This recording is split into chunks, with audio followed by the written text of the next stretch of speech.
Welcome to my channel பக்தி Karur TV வாழ்வின் அனுக்கிரகம். ஐயா அவர்கள் வருகிறார்கள், வாங்க.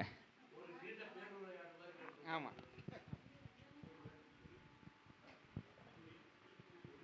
சரி. நான் வந்து பேசும்போது யாரும் பேசக்கூடாது, எல்லாம் என்ன தான் பார்த்துட்டு இருக்கணும். கரெக்டா? அப்படின்னா தான் பேசுவேன். இல்லைனா நீங்கள் வந்து பேசுங்க, நான் வந்து வெளியில் போயிடுறேன். Right, who ever maybe, don't father about it.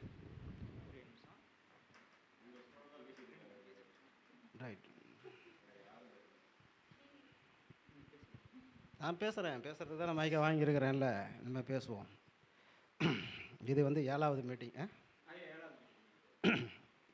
நம்ம ஐயா ஆணிலை பாலகிருஷ்ணன் ஐயா அவர்கள் வந்து கரூர் மாவட்டத்திற்கும் ஒரு சிறப்பு கருத்தரங்கம் வேணும் அப்படின்னு சொல்லிட்டு நிறைய பேர், நம்ம சன்னியாசி ஐயா மாதிரி நிறைய பேர் என்னை கேட்டாங்க, சீக்கிரம் ஆரம்பிங்கன்னு சொல்லி. நமக்கு இங்கே தலைவராக இருக்கிறவர் வெங்கமேடு சுப்பிரமணிய ஐயா அவர் தான்.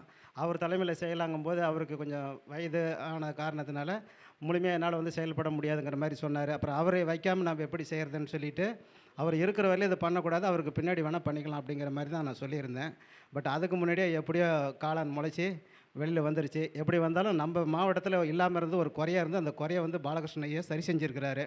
அவருக்கு நம்ம எல்லோரும் ஒத்துழைப்பு கொடுத்து மேற்கொண்டு இதை சிறப்பு செய்யணும்னு சொல்லி நான் கேட்டுக்கிறேன். ஏன்னா எனக்கு ஒவ்வொரு மாதமும் எனக்கு திருச்செங்கோடு தான் எனக்கு வந்து தாய் வீடு.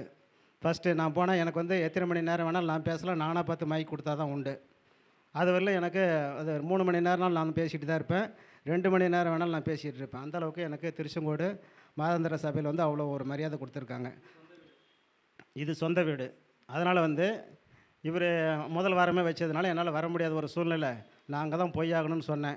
சரி, இந்த கரூர் மாவட்டத்திலேருந்து நம்ம திருவிழா பசுதீஸ்வரர் கோயிலுக்கு வருது, அது முடிஞ்ச பின்னாடி இதை சிஸ்டத்தை மாற்றிக்கலாம், செகண்ட் வீக் வச்சுக்கலான்னு சொன்னார். செகண்ட் வீக் வைக்கும்போது எங்கள் சன்னுக்கு மேரேஜ். அது விஷயமாக நான் ஒரு 3 மாதமாக அலைய வேண்டிய சூழ்நிலையாக போயிடுச்சு. இப்போ எல்லா வேலையும் முடிச்சுட்டு இப்போ ஃப்ரீ ஆகிட்டேன். ஹாப்பி, இன்று முதல் நான் ஹாப்பி. ஏன்னா ஒரு சண்டை தான் மேரேஜ் ஆகிடுச்சு. இனி வந்து ஜோதிடத்துக்கு எங்கே கூப்பிட்டாலும் நம்ம போய் ஒரு சர்வீஸ் பண்ணுறதுக்கு நான் கடமைப்பட்டிருக்கிறேன். அதே மாதிரி வரேன். இப்போ ஜாதக பலன்கள் சொல்கிறதுல வந்து பார்க்கும்போது, அவன் இன்றி ஓர் அணுவும் அசையாது. அவன் அசைக்கிறான், நாம் அசைகிறோம். அவன் இயக்குகிறான், நாம் இயங்குகிறோம். நீங்கள் இயங்குறீங்களே இல்லையா தெரியாது, நான் வந்து இயங்குகிறேன். அவன் இன்றி நான் இல்லை. நிற்பதும் நடப்பதும் நின் செயலாளே. அதனால் இறைவனுடைய சித்தாந்தம் இல்லாமல் நான் இங்கே பேச முடியாது. எல்லாமே அவருடைய செயல்பாடுகளில் தான் எல்லாமே நடந்துகிட்ருக்கு. இப்போ ஜோதிடங்கிறது வந்து பார்க்கும்போது எல்லாமே முற்றிலுமே மாறுபட்டதாக தான் இருக்குது. இப்போ வந்து வசிஷ்டர் காலையில் வந்து இவருக்கு பட்டாபிஷேகம்னு சொன்னார் ராமருக்கு. மறாவது நாள் காலையில் பார்த்தா பரதனுக்கு தான் பட்டாபிஷேகம். அங்கே வசிஷ்டருங்கிற வந்து ஒரு சித்தர், முக்காலமாக உணர்ந்தவர். அங்கேயே ஜோதிடம் வந்து தோல்வி அடைஞ்சிருச்சா இல்லையா? இந்திரபிரஸ்தம்னு ஒரு கட்டடம் கட்டினாங்க மகாபாரதத்தில்.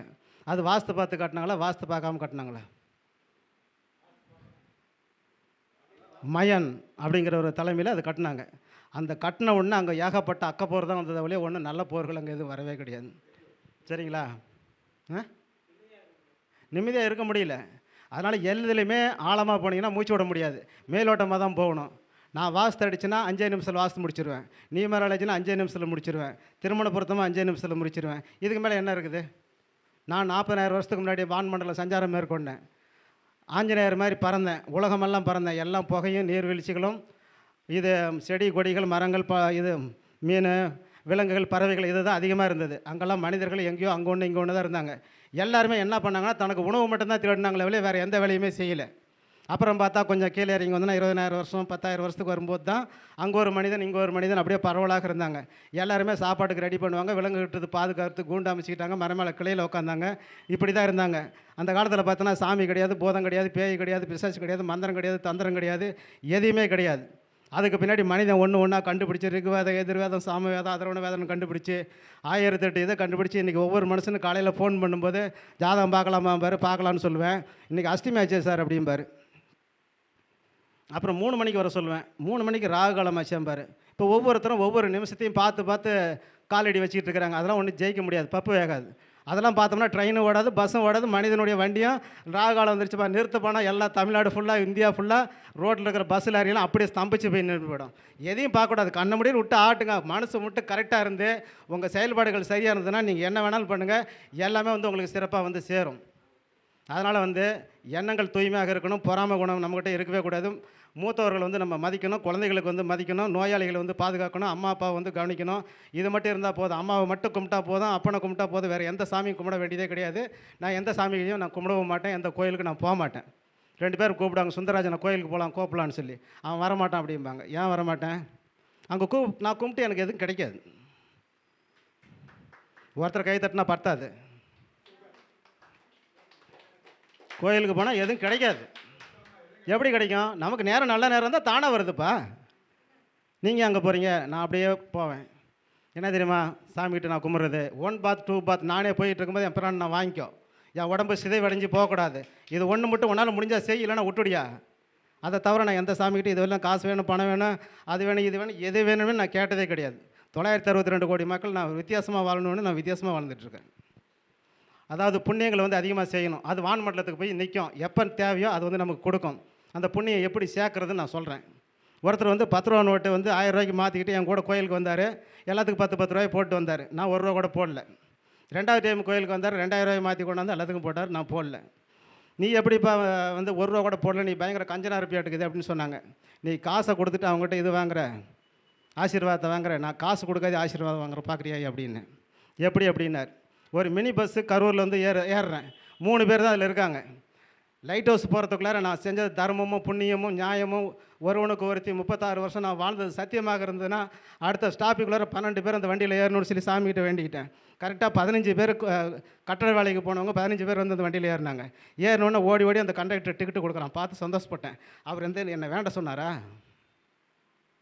இல்லை டிரைவர் வேண்ட சொன்னானா? அந்த பஸ்ஸுடைய ஓனர் என்ன வேண்ட சொன்னாரா? நான் வேண்டணுன்னா உக்காந்தாங்க.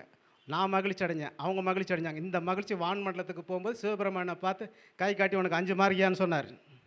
சிவனுக்கு எனக்கு டைப் இருந்துக்கிட்டே இருக்குது. 5 மார்க்குன்னு சொல்லி சொன்னார். சரிங்களா? இப்போ என்னுடைய புண்ணியம் எங்கே நிற்கிது? அங்கே நிற்கிது. அதே மாதிரி ஒரு bus Salem to Madurai bus ஏறினேன். பஸ் ஏறும்போது ஒருத்தர் வந்து டிக்கெட் வந்து 2 டிக்கெட்டு கேட்டிருக்காரு. கண்டக்டர் ஏதோ பேச்சு குறையில் ஒரு டிக்கெட் கொடுத்துட்டு ஒன்று கொடுக்காம விட்டுட்டார். அவரும் கேட்டு வாங்காமல் விட்டுட்டார்.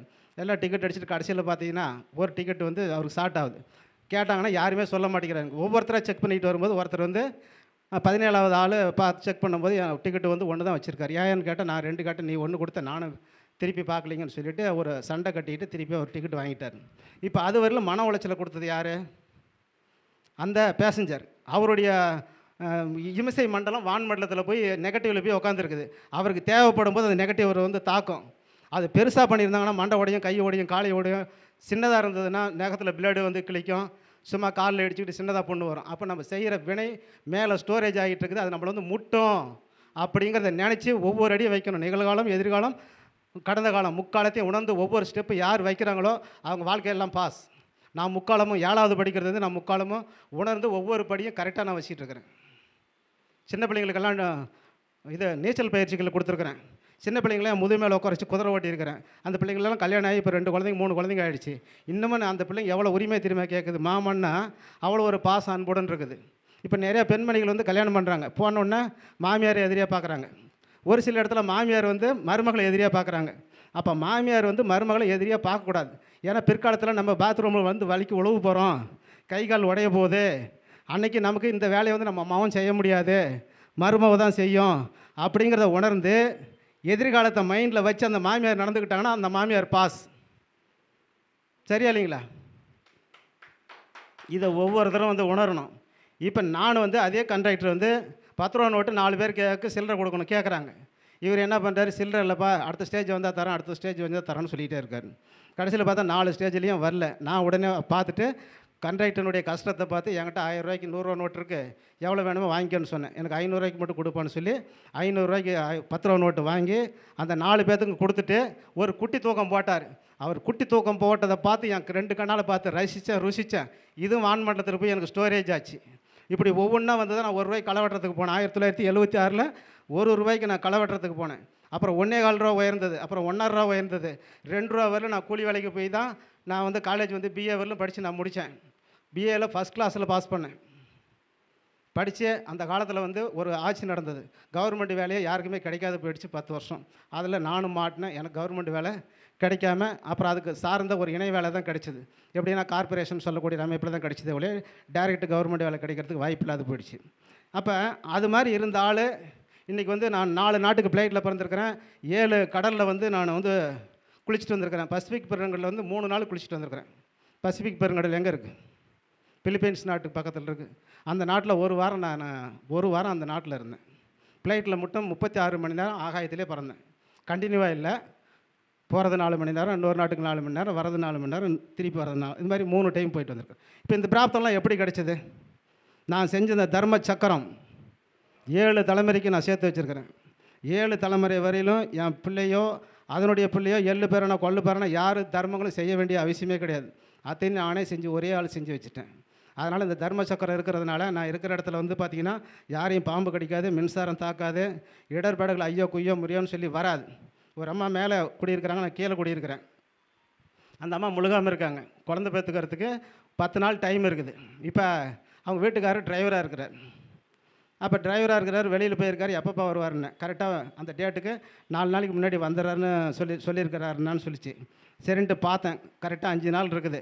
நான் போய் அப்போ தான் ஏடிஎம்மில் புதுசாக அந்த பணம் எடுக்கிறதுலாம் கூட எனக்கு தெரியாது.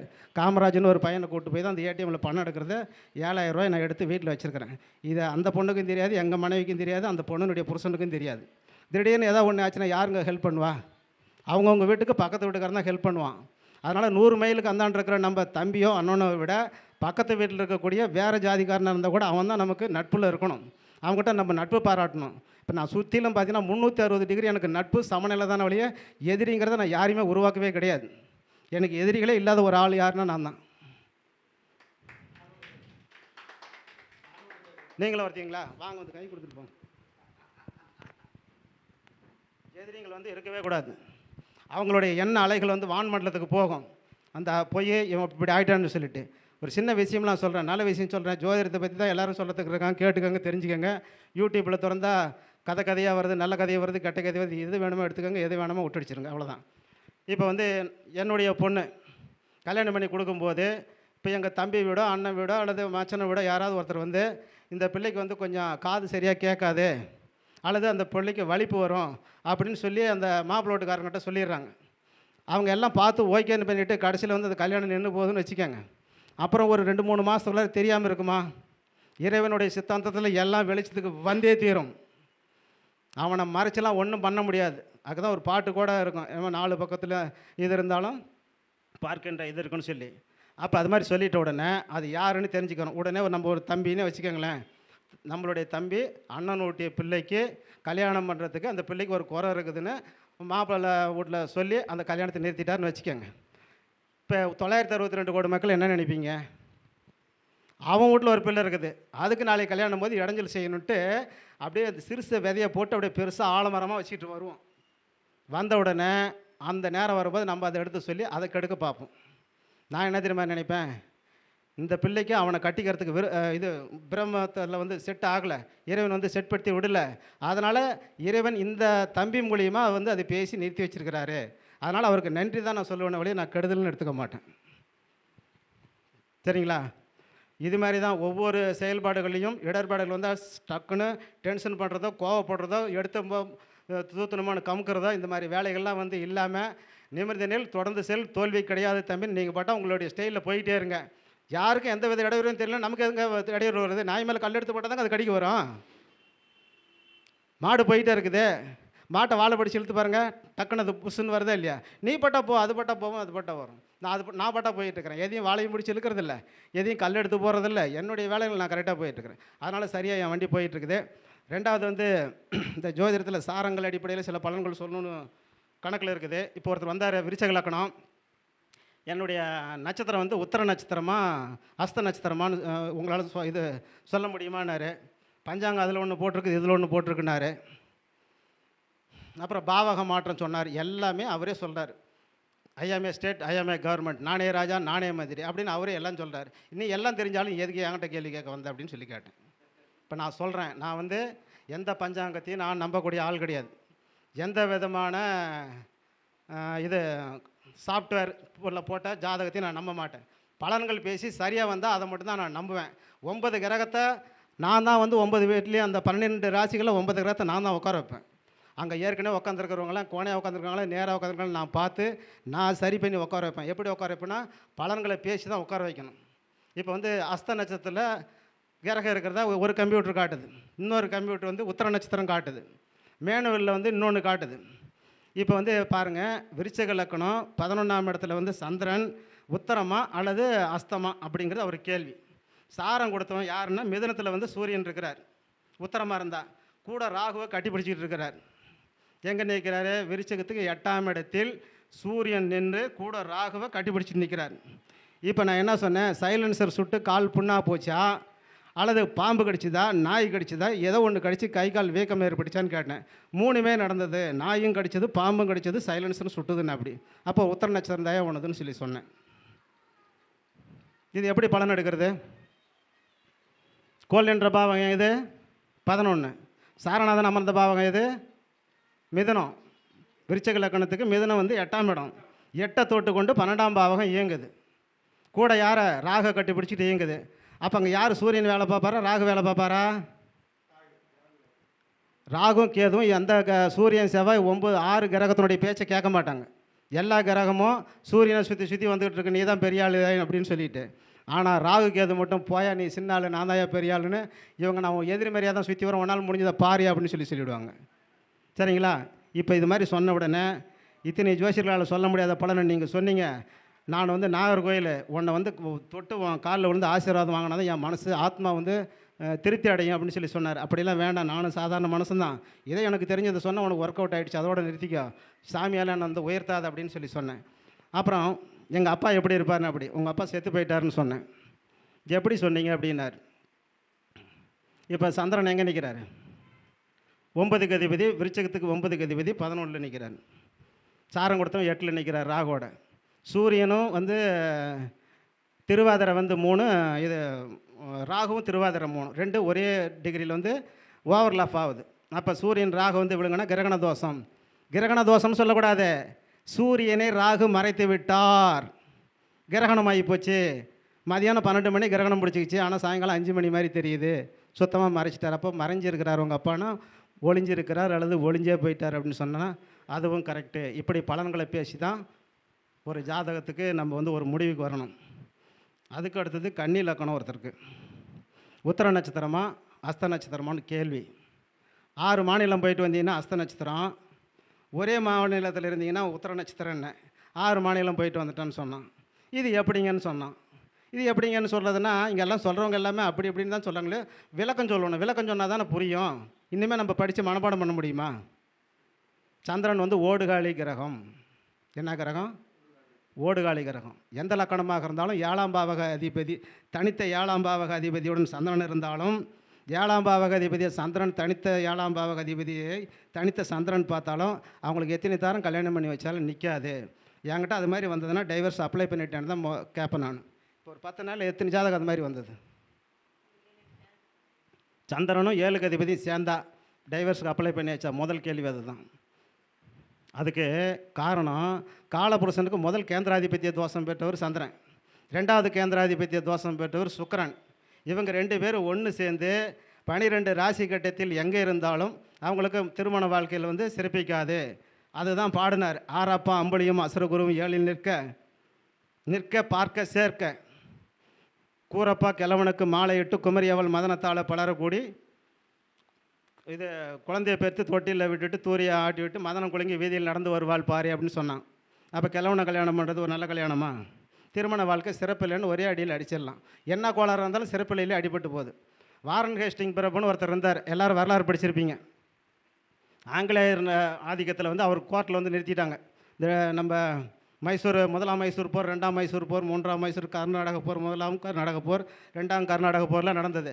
அப்போ நடக்கும்போது வாரன் ஹேஸ்டிங் பிரபு வந்து தப்பு பண்ணிட்டார். குறுநில மன்னர்களுடைய விஷயத்தில் அதிகாரத்துக்கு அதிகமாக இவங்க வந்து எடுத்துக்கிட்டாருன்னு சொல்லி அவர் வந்து அந்த கோர்ட்டில் வந்து நிறுத்திட்டாங்க. வெள்ளைக்காரன் மட்டும் கோர்ட்டில் ஜட்ஜ்மெண்ட் கொடுக்கல, அவனுக்கு நிகர் உலகத்தில் யாருமே கிடையாது. தப்பு செஞ்சவன் தண்டனை அடைஞ்சே ஆகணும். எங்கள் ஊரில் நிறைய பேர் தப்பு செஞ்சவங்க அவங்க காலத்தில் கரெக்டாக தூக்கில் போட்டு தண்டனை கொடுத்துருக்காங்க. அதே மாதிரி இவர் வந்து கேட்டதுக்கு இவர் என்ன சொன்னார்? எல்லா கேள்விகளுக்கும் ஒரே பதில் தான். ஆங்கிலேயருடைய ஆதிக்கம் இந்தியாவில் வந்து வேரூன்றி நிற்பதற்காக செய்தன வழியே வேறு எதற்காகவும் செய்யவில்லை.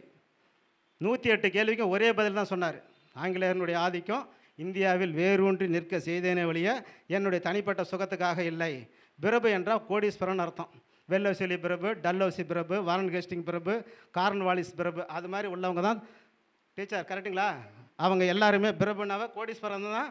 அவன் வந்து வெள்ளைக்காரன் நியமித்து நம்ம நாட்டை வந்து பிடிக்க சொன்னான். இங்கே பிரெஞ்சுக்காரன் போட்டுட்டான், டச்சுக்காரன் போட்டுவிட்டான், போர்த்துகீசியர் போட்டுட்டான். எவனாலையும் ஜெயிக்க முடியல. காரணம் என்னென்னா, இந்த டியூப்லேன்னு ஒரு ஆளை மட்டும் பிரெஞ்சுக்காரன் நல்ல ஆளாக அனுப்பினான். அதுக்கு பின்னாடி அவன் அனுப்பின ஆளெல்லாம் சரியில்லாத ஆளாதனால அதெல்லாம் பிரெஞ்சு ஆதிக்கம் இங்கே அதிகமாக பெருகலை. ஆனால் வெள்ளைக்காரன் அனுப்புனது எடுத்தோடனே ராபர்ட் கிளைவ் அனுப்புனா பாருங்கள். ஆற்காட்டு வீரர்னு பட்டமே வாங்கினார் ராபர்ட் கிளைவ்ங்கிறவர். அவர் வந்த பின்னாடி இந்த ஆங்கிலேயர்களுடைய ஆதிக்கம் தமிழ்நாட்டில் படிப்படியாக முன்னேறி நம்ம நாடு அவங்ககிட்ட ஒரு கெஞ்சி கிளறி சுதந்திரம் கொடுன்னு சொல்லி கேட்குற அளவுக்கு போராடி மன்றாடி வாங்கக்கூடிய அளவுக்கு நம்மளுடைய சிண்டு அத்தனையும் அவனுக்கு பிடிச்சி வச்சுருந்தாங்கன்னா அதுக்கு காரணங்கள் என்ன அப்படின்னா, அவங்களுக்கு அந்த நாடு சட்டத்திட்டங்கள் எல்லாம் கரெக்டாக பண்ணி அன்றைக்கி வச்சுருந்தாங்க. இன்றைக்கி நம்ம இதுலேயும் எல்லாமே சுறுசுறுப்பாக செயல்படுறாங்க, எல்லாமே சிறப்பாக தான் இருக்குது. சரி, இன்னும் 2-3 பேர் பேசுறதுக்கு டைம் இருக்க மாட்டேங்குது. அதனால் நான் என்னுடைய உரையை உடன் முடிக்கிறேன். ஆனால் இவர் வந்து எல்லா மாவட்டத்திலும் நான் போய் பேசுகிறேன். நம்ம கரூர் மாவட்டத்தில் நடந்த ஒரு நிகழ்ச்சிக்கு இப்போ 7வது மாதத்தில் தான் வந்து பேச முடியுதுங்கும் போது எனக்கு கொஞ்சம் சங்கடமாக தான் இருக்குது. இனிமேல் அது மாதிரி வராது. எல்லா மாதமும் நான் வந்து பேசுவேன். அதனால் வந்து உங்களுடைய பாராட்டுகளும் ஒத்துழைப்புகளும் இருந்ததுன்னா சிறப்பாக இருக்கும். நன்றி, வணக்கம்.